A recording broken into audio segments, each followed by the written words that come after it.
Journaling, or what you would call journaling, because I've never journaled in my life, but one thing I can say for real, like, it's not even productive. Like, this is not about changing your life or anything. I mean, it changed my life, but it's not the kind of dynamic that you were thinking of.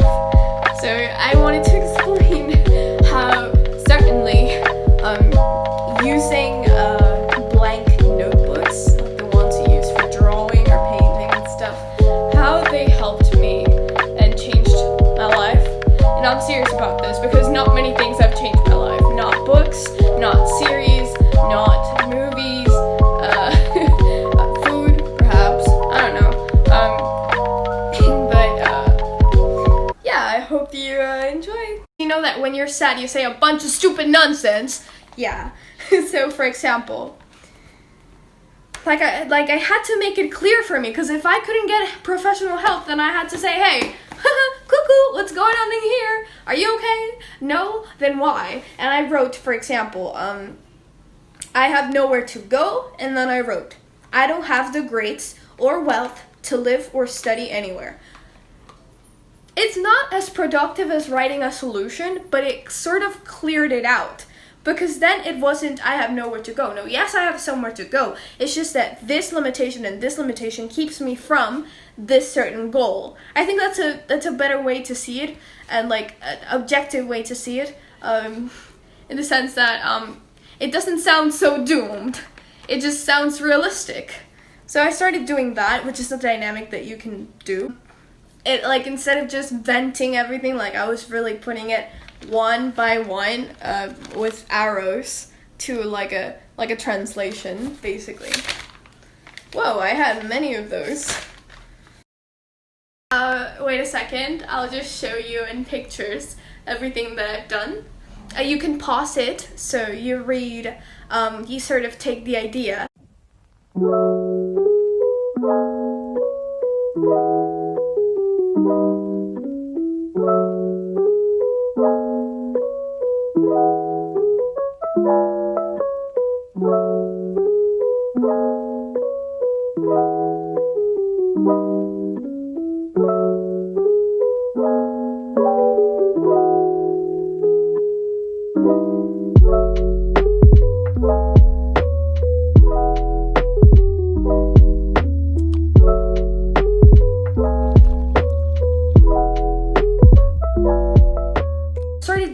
Was that I wrote like the month and I wrote the highlights, which is micro journaling, because it was listography. It was just writing one word, something that I did or something that I got. If I had a favorite mug, then I would write my bear mug, or eating ice cream with my grandma, stuff like that, and I would write all of that inside of that month. And when I look back, I would be like, oh yeah, I had a very happy month. Look at all this stuff that I did. Not that I achieved, that I did. Because I don't care about achieving stuff. I care about being happy. That's what I care about. So I wanted to feel like I had actually done something with my life other than crying. Yeah, so I just made sure that I had stuff to look forward to. That's the thing. Listography all my life. It didn't secure anything, but it gave me something to look forward to appreciate, to love, to anticipate. I think that I love anticipating stuff more than when it actually happens. Like, I just love thinking of it, craving it, dreaming with it. Just can't get enough. So I would write silly things, like, for example, this entry, which was, I had to write smells and scents. And I would just write, like, little things. For example, coffee, and then a little arrow, reminds me of airports. The cream, Jergens cream, reminds me of the attic. So what I started to do is that if I had a trip, whether a small one or a big one, I would not buy, but I would use products such as, like, you know, something regular like body cream or like a shampoo. I would use it all the time in there, so that when I went back to my house and I used it again, I would be transported, you know, to that trip. And it would remind me, and it would, like, association with places and memories, perfume and all that kind of stuff. Yeah, this was a great dynamic. So another idea that I have to fill it out, well, obviously a bunch of plans. Okay, I have more plans. Yeah, I have another list that was like things that I am excited about. Biting onto honeycomb. I haven't done that yet, but this year I bought a lot of honey, which was very, very good.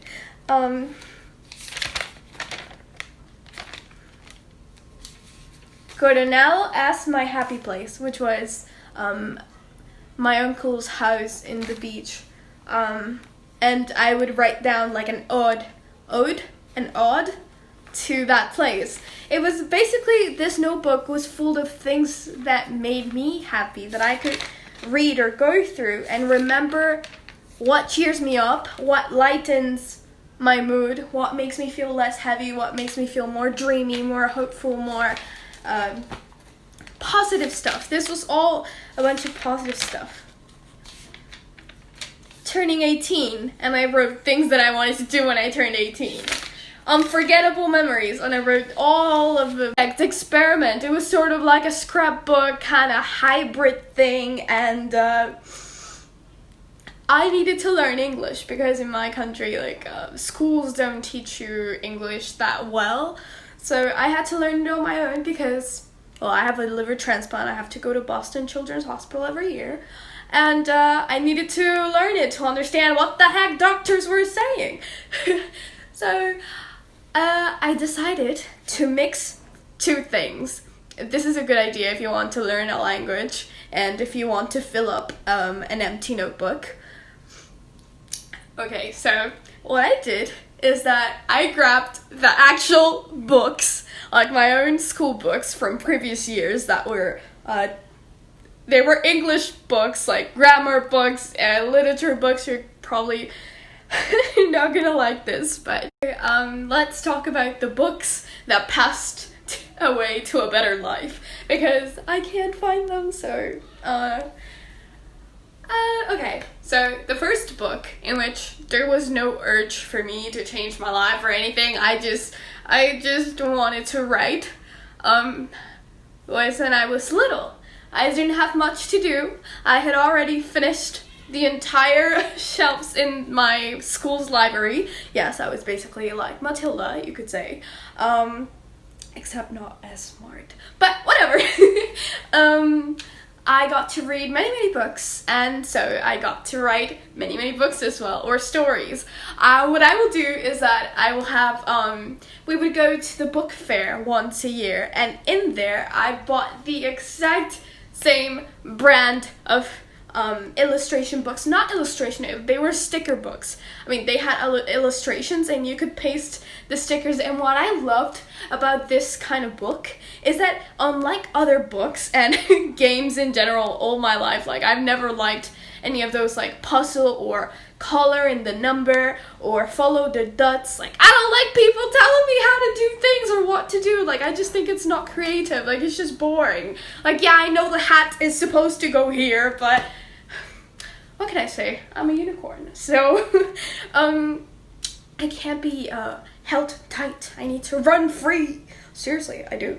And I went for that book of stickers, and instead of pasting them in the illustration backgrounds, even though the illustration backgrounds, they were free, like they didn't tell you any rules, any steps. I love that. I thought that I could do better use because I didn't know how to draw. And I needed illustrations for my stories because I thought that if I finished a whole notebook full of little stories and I gave it to the teacher in the library, I didn't know she was a teacher, well, like the librarian, I thought that she was gonna publish it. I didn't know how editors and book publishing stuff worked. Obviously, I was a little girl, but I thought she was gonna put it like in like she had a secret factory somewhere, and I just had to give it to her. Sadly, when I did that, she said that obviously she said that she was not any of that. She couldn't do any of that, but that I could be a great writer when I was older. That didn't help much, but the thing is that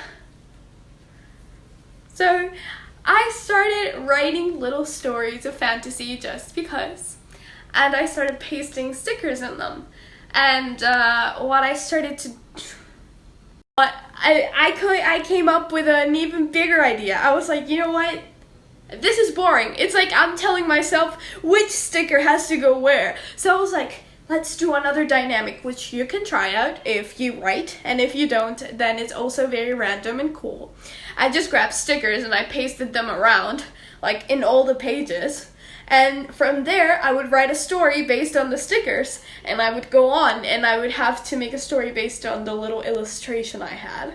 And it worked like wonders. It was so fluent. Like, it was like I had all of the ideas reserved for those stickers that I had never seen ever in my life. It was so much fun as well, because it was like a little bit challenging, and I don't know, I just liked seeing that the sticker animals, because they were animal stickers, like animation, like animals that acted like persons, like people.